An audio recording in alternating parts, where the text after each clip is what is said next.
But du jeu matriciel. Découvrir notre magicien intérieur 3 avril 2015 par Christian Duval partie 1. Nous avons choisi. Lors de ma vidéoconférence du 9 octobre, j'ai décrit la trame révélatrice de l'Odyssée des âmes. Mon but n'étant pas d'ajouter une autre version de la Genèse à toutes celles existantes mais bel et bien de permettre à tout auditeur Rice de percevoir la logique globale du plan cosmique. Tous les détails révélés lors de cette conférence sont donc à percevoir comme repères et non comme vérités sur lesquelles se cristalliser. Il n'est pas utile de cogiter pendant des jours et des nuits sur le processus mais d'en comprendre le sens initiatique. Car ce qui importe avant tout n'est pas ce passé mais bel et bien notre présent aujourd'hui. Lorsque nous comprenons pourquoi nous sommes venus ici-bas, nous pouvons mieux percevoir ce que nous avons à y faire. Nous ne sommes pas venus en ce monde par hasard, pas plus que nous avons été choisis ou élus pour cela. Si nous sommes ici, c'est parce que nous avons fait ce choix en toute liberté.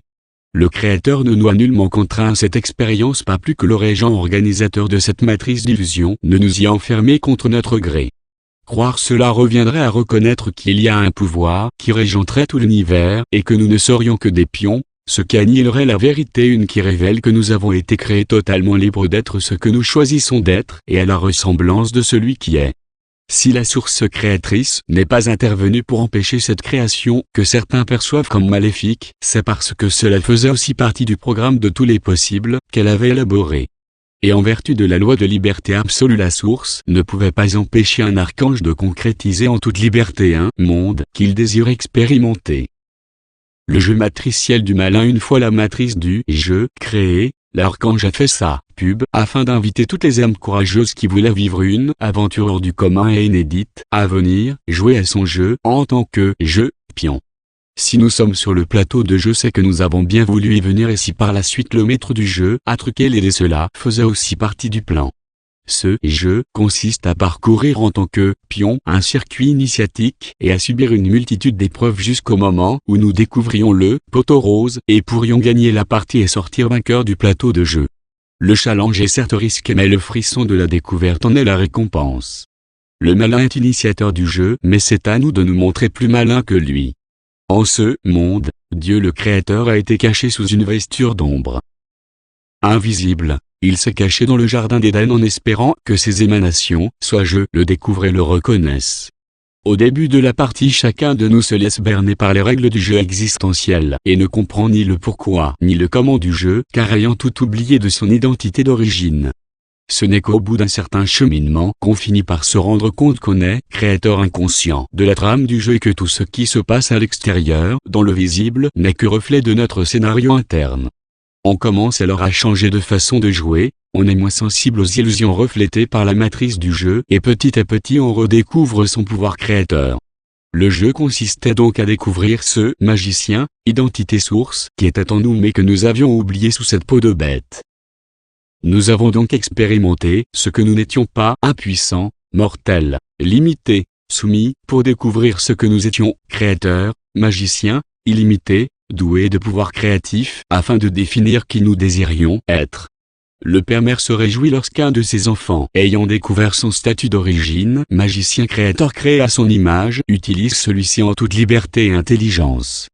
Il peut alors se reposer en lui qui a lui réalisé sous cette forme temporelle. Tout a toujours été parfait. Croire qu'il y a la moindre once de hasard dans l'univers et qu'une partie du plan originel ait échappé à la source, c'est renier le pouvoir omniscient de celle-ci.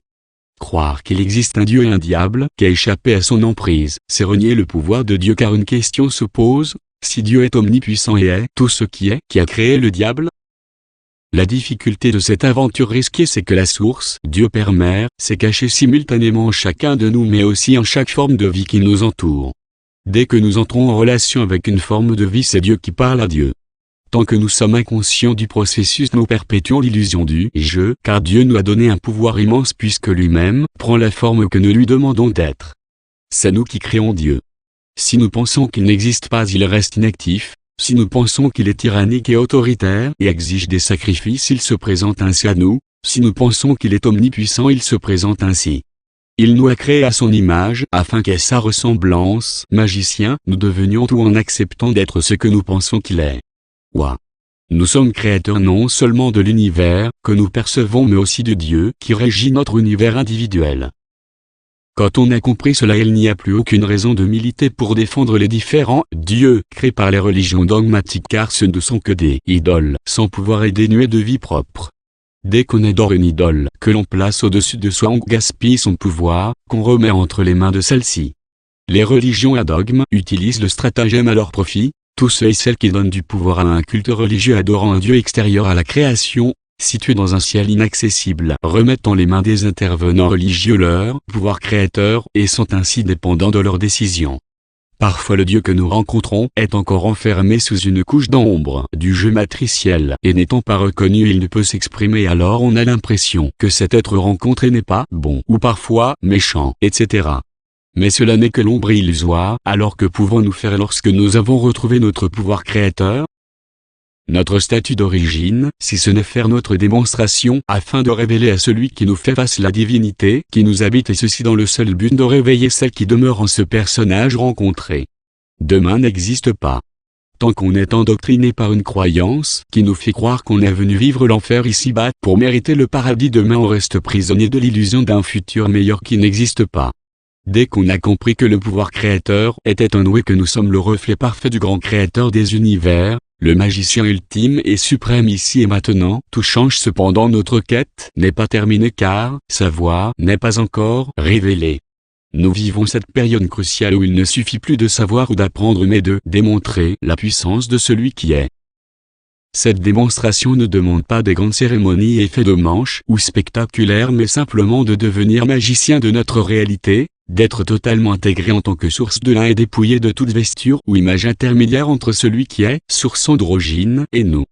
C'est-à-dire de rendre manifeste la perfection absolue ici et maintenant, et d'agir en tant que mage créateur, et non d'appeler à l'aide les anges extraterrestres pour qu'ils nous enlèvent de ce monde d'illusions que nous percevons comme maléfique ou obscur. Rien ne peut être créé en dehors de la source, et même si notre matrice a pris vesture d'ombre pour servir de terrain de jeu, elle n'en est pas moins émanation du Très-Haut, puisque rien ne peut exister en dehors de lui. Lutter ne sert à rien. Dès que nous avons compris ceci, nous pouvons cesser nos plaintes, gémissements, jérémiades et critiques acerbes envers tous ceux et celles qui ont participé à cette manipulation, car de toute façon nous y avons tous plus ou moins participé un jour ou l'autre. Rien que le fait de procréer des enfants est participation à ce monde. C'est sur cette croyance que les cathares ont appuyé leur foi. Ils pensaient qu'en cessant de procréer, la matrice, diable, cesserait d'exister puisqu'il n'y aurait plus d'humains sur terre. Christian.